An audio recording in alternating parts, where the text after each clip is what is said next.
So you want to talk about the NAR lawsuit? I think it's time to give it to the people. Yes. So guys, I don't know when Jabria's going to cut this up because if you know me and you hear my podcast or you've heard the podcast from before, I think we should keep it all because I love it. But Jabria, she's the mastermind. So we'll start here. Guys, this is Millennial Money Matters. My name is Mike.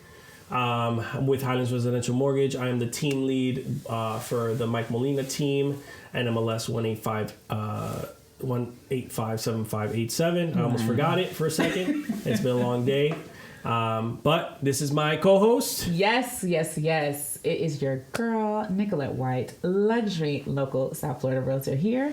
And this is Millennial Money Matters. Boom, boom! Ooh, I can't. Hopefully this works. Hey!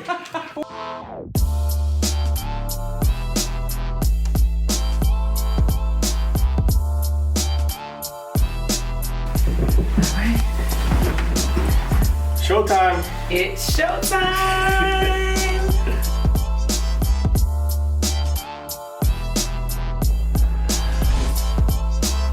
Was not expecting that. Who gave him the gun? No, that was cool. Awesome. So I did a little bit of research on that because I did I was actually co-moderating an event for NAR and YRD last week, so I had to kind of do my homework in order to be able to ask the questions that I wanted to. So this lawsuit, right, basically came about in the state of Missouri specifically. Okay. And it was about the Sherman antitrust law and basically brokerages almost colluding to keep commissions elevated to a certain extent and forcing sellers to pay those commissions and pre-setting commissions for buyer's agents ahead of time, which kind of makes sense, right? Because as a listing agent, you're coming in and you're saying I need 5% or 6% or whatever that is. And that's because I'm going to take X amount and I'm also going to give the buyer's agent X amount. But technically what you're doing is you don't know if that buyer's agent met that client yesterday or met them a year ago. And so you're presetting that commission up front and you're basically giving it to the seller to kind of hold the bag essentially. Right. And so I get that aspect of it. And so the lawsuit came about because of that antitrust law, which basically the Sherman antitrust law, what it is a bunch of companies coming together to form a trust to be able to benefit off of the shares that are formed within that trust. And so basically what they're saying is that all of the brokerages are colluding to keep commissions elevated to some extent so that they can all benefit from the listing side and the buyer side, basically. And so that came to that lawsuit basically came in NAR and the people that were fighting it, which was Remax lost. The smart ones, the ones that settled, which I think was Anywhere, and another good brokerage, or not another good brokerage, but another well-known brokerage. They settled for like $55 million, $85 million or something like that each. And the people that went through to fight it, including NAR, ended up having to pay like billions of dollars. Yeah, so, was it like 1.8? 1.5. Yeah. And so the people that settled were the smart, or the companies that settled were the smart ones. Of course. Listen, how much you want? Make it disappear. NAR, a couple, at the beginning of this, what are we in, November? At the beginning of October, they basically lowered their minimum cooperation for buyer's agents to basically zero. Actually, it was at $1 before, and they basically said that that you're not required to pay the buyer's agent anything in the beginning of October, before the court case. Right. And I posted and I said, if they're doing this now, it is because they know that there's a good chance that they can lose the lawsuit. Absolutely. And what happened? Boop, boop, boop. They lost the lawsuit. Of course. So that's kind of the grounds for it. I understand it. I understand it from the antitrust law aspect of it. I understand it from the seller aspect of it. What's kind of your point of view? I definitely agree with what you're saying. I get it. I do. My biggest concern, like I mentioned before to you, is that when you think about the buyers, a lot of them don't have it to give, to pay us, because that's an added expense. Mm-hmm. You know what I'm saying? So it's like, okay, what we've been talking about too is like, okay, cracking down on the buyer broker agreements. And I feel like, yes, okay, implement the buyer broker agreement on your side. Make sure that you secure your buyer. But I'm still trying to wrap my mind around how would I really even convince my buyer to, granted it's in the buyer broker agreement, to compensate me when some of them can't, and I feel like as far as the seller, I know it sounds selfish, but it's like, y'all getting paid. Like, I'm bringing you my buyer. You're going to get your home sold. I think it's right. I think it's only right that we are able to, that they are paying our commission. You know what I'm saying?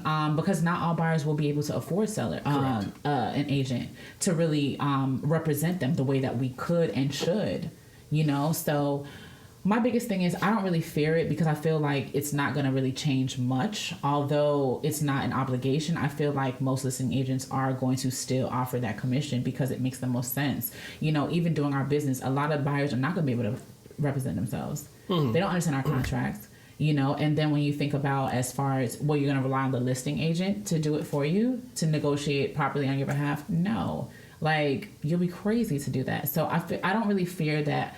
I do know our business will change a little bit, but I don't fear for my job, because I know what I offer as far as value to my buyers, but I just don't know how it's going to really pan out for the buyer if this is really a thing. Like, they are now obligated to pay us.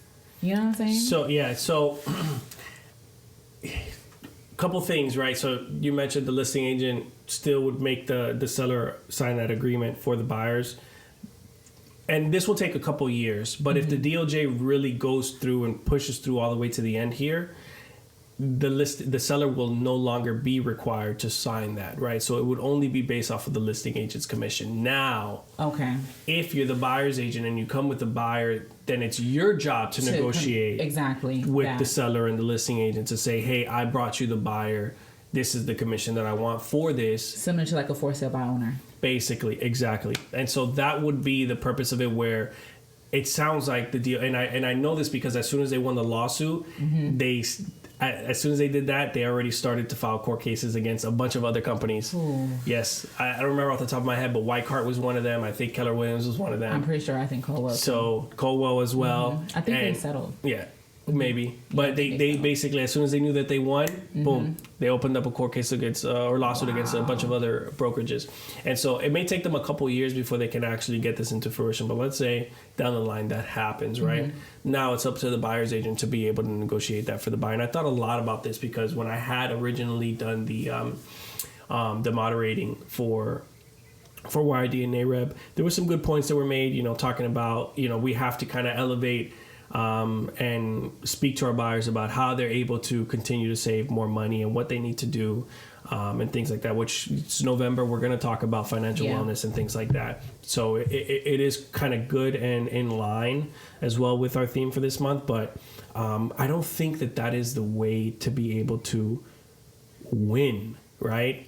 In terms of your business. I don't think that telling your buyer how to continue to save more money is going to help them pay your commission down the line. No, because that's information. But yeah, you can tell them that, but that doesn't change. If they're still not able to, they're still not able to. It's something else that needs to be done. I think being able to negotiate and add value even to the listing agent, like, listen, we come with this, and or, because I'm still wrapping my mind around it, Mike. But it's like, because it's like, but it's mainly about us adding value. Like, why do I deserve to get paid? You know what I'm saying? And coming up with what you're worth, making that known. Like, if it's a certain dollar amount or whatever the case may be, making that known and then presenting your value to both parties, because you're right. I don't think that me educating my buyers on how they can save more money or make more money is going to change anything, because that means that if I have a buyer that wants to work with me and they can't afford me, I'm just going to push them. Well, I mean, I could, but it still doesn't. I'm going to be weeding through a lot of people if that's the case. Yeah. I was in a class the other day and he was just like, the instructor was saying, or you can begin to market to other people. that wouldn't have a problem paying your price. And I was like, that only solves a fraction of the problem, because that means that a lot of people are going to start targeting one group of people. What happens to all the rest? You know, people that literally they're just trying to get a home, that the odds are already against them. Like, what do we really do? And I feel like that's when you got to learn how to negotiate your worth to the other side. Yeah. Like, and I think that's the key right there, not only to the other side, but to your buyer, to make sure that they're going to stick with you no matter what. And I think that's going to be the very, very key, because I thought a lot about this as well. And I think that the way to win is taking the loss. So you're going to have that buyer broker agreement signed, but your selling point to the buyer is, listen to me, I've been through these transactions before, right? And that takes the losses. And the listing agent is not your friend. So if you're going to go look for these houses by yourself on these online websites, Zillow, Realtor, Redfin, whatever the case is, and then you're going to connect directly with the listing agent because you feel like you can't pay me X amount, whatever the case is, what's going to happen is that listing agent is not obligated to you. They're obligated to the seller.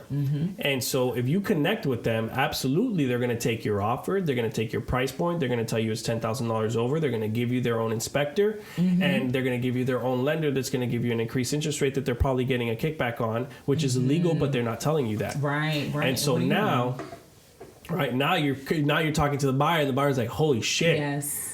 Sorry. No.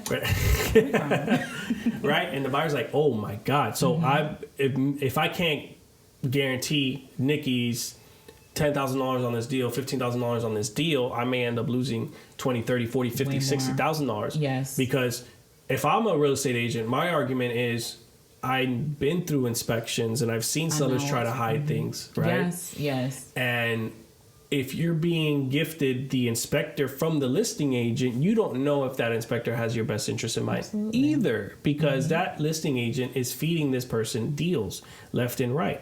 So are they going to worry about one transaction, or are they going to worry about 20? Exactly. Right? Yes, they can say my license is on the line, blah, blah, blah, blah. People always go through that spiel. And this is South Florida, baby. That part. This is South Florida, people. Yes. So... Listen. You know, at the end of the day, right, do you want to make sure that you are protected? Yeah. I think that's the biggest thing. And I can guarantee you that even though I have this requirement on my buyer brokerage agreement, that you may not be paying all of it. You for sure won't be paying all of it. You may pay some of it, and most likely not pay any of it. And I'm going to tell you why. Right. Because I've been through these transactions before. As soon as I bring you and I have this conversation with the seller and tell them why you are who you are, because we went through the whole thing already. We've already found out that you're qualified and that you are able to purchase this home, and we're going to be able to help you through it. And my cost is this. Right, I've already been through this in the past. Be able to negotiate with him my cost, and then that way you don't have to worry about it. Exactly. And so if my cost is $15,000, I'm going to make sure that they pay me 15. But if they only pay me 10, you're not paying me 15. You're paying me 5. And how much is $5,000 worth to you in terms of the length of this transaction? Exactly. What you could have lost. Yeah. No, you're absolutely right. It's really about adding value, add value. That's the theme of the week. Positioning yourself as the expert, because that's the one thing that they don't have on you. Because again, Zillow, all that stuff, they're not going to do that. That's really true. And making sure that you are able to convey that same message over to the listing agent, which they want to do. They want to close. And I feel like, it's easy to just work with the buyer that comes by themselves. But I feel like even like that friendly competition, like I feel like it makes our job fun, going back and forth, doing the real estate thing, doing the transaction with the other side. I don't know. That's just me. I wouldn't want to work both sides. Well, here's the thing. Is For the commission, yes. But they won't be getting the commission on the other side. Yeah, so the listing agent... only just getting one. Exactly. Yeah. So what entices a listing agent to control the full deal if they're still only getting 2.5%, 3%? That's a fact. So there you go. Right? Because they're not legally obligated, or they can't charge the buyer side. And so now, as a listing agent, I'm going to do free work?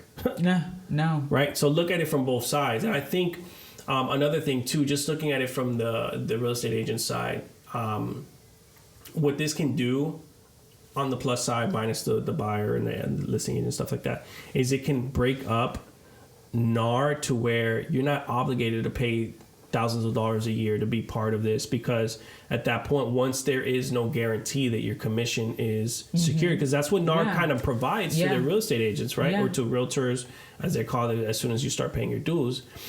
If you are now no longer guaranteed a commission, what loyalty do we have to you? We're already paying dues for our board, our MLS dues. So why should I continue paying dues to you? What are you giving me? What value are you giving me at the end of the day? Exactly. And so this could be something that's good, especially for minority real estate agents, which I've thought about as well, right? Black, Hispanics, specifically, that, NAR has spent a lot of time keeping us away.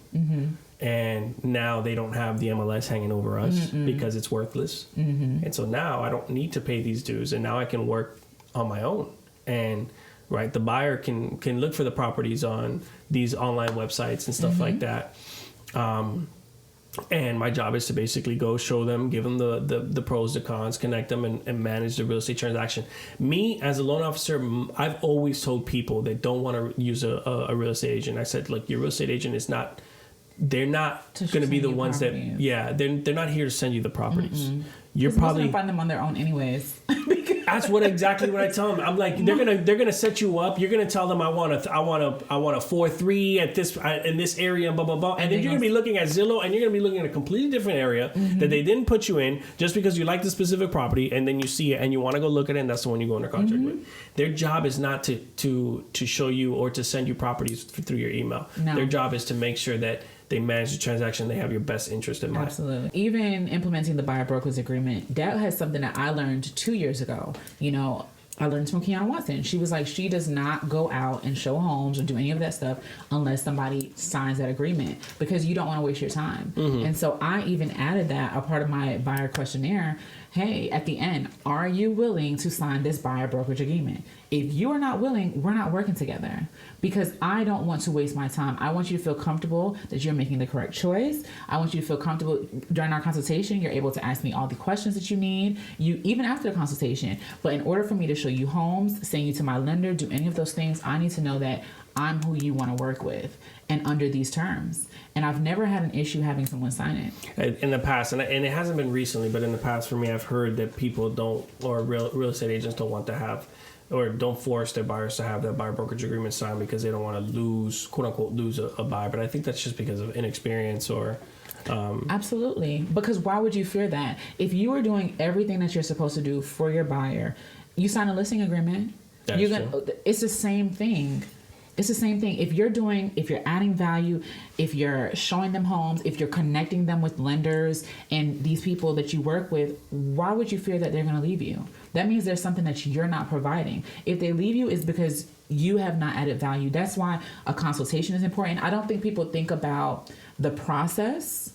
We do a consultation so that not only do you get to know me, but you get to understand how I work. I explain to you the buyer's process, not just generically, but how I do business, how it works with me. After you talk to me, you talk to Mike.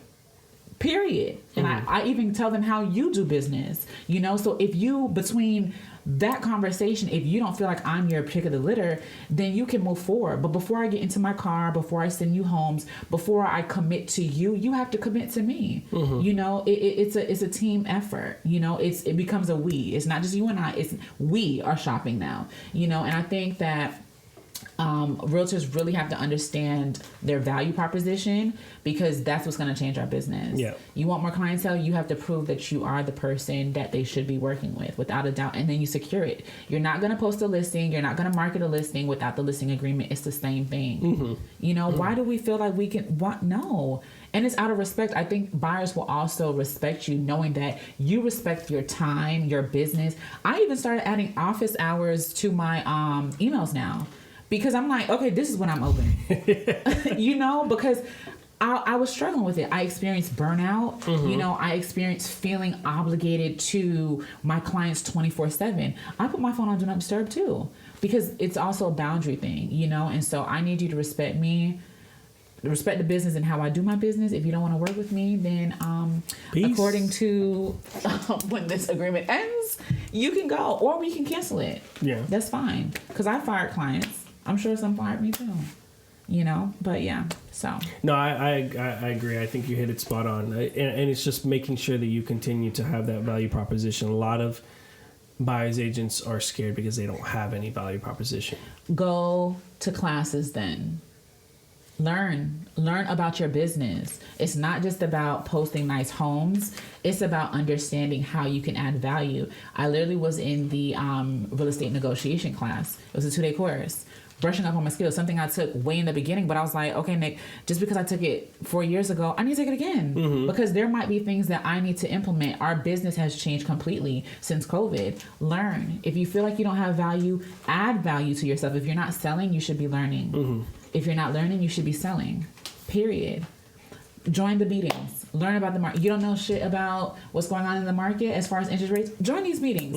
You don't have to regurgitate it exactly, but you should know enough to give information. Yeah. You know, like they're coming to you because before they come to you and ask you a question about it, they asking me. Yeah. So I gotta at least be able to give them something and then pass them off to you. You know, a lot of realtors, you're being lazy then. Yeah. I think this is going to be a good cleanse. And if you're a good real estate agent now or good realtor now, you should be okay, not too worried about where your business is going to be because you have value proposition, right? But I think a lot of times, and just to kind of nip this in the bud, right? In this industry, you can make $50,000 a year selling 4 or 5 properties, right? Because average right now price point is, let's say, $430. Right? Let's say it takes you, what is that? 4 properties before you get to $1.5 million. At $1.5 million, at 2%, you're talking about $30,000-$40,000 a year roughly that you're going to be making already. Actually, about $30,000 at 2%, which is on the very, very low end as a buyer's agent. Selling 4 or 5 properties, which you could do one every other month. It is not difficult for you to make money, and I think that is what is trying to be kind of capped. Is the just get by people, so that way we can really have an industry that's respected, right? It's not going to be a bad thing, and people that really understand that we come in here and we do this shit every single day. Every single day. It doesn't stop. It does not stop. So yeah, I agree. Like I said, if you feel like you're not adding value, it's too much value out here. Pay your dues early. Get these free classes. Connect with people that have more information than you and learn. Just become a sponge so that you can give that information back to your buyers and sellers. Period. Facts. Or YouTube University, like I like to say. Yeah. Period. Thank you guys for joining us on this episode of Millennial Money Matters. We spoke about specifically that lawsuit with NAR. Hope you guys got some value out of this. My name is Mike, NMLS 1857587 with Hines Residential Mortgage, the team lead for Mike Molina team. And this is your girl, Nichollette White, who is a luxury local South Florida realtor here. And that concludes tonight's episode of Millennial Money Matters. Peace.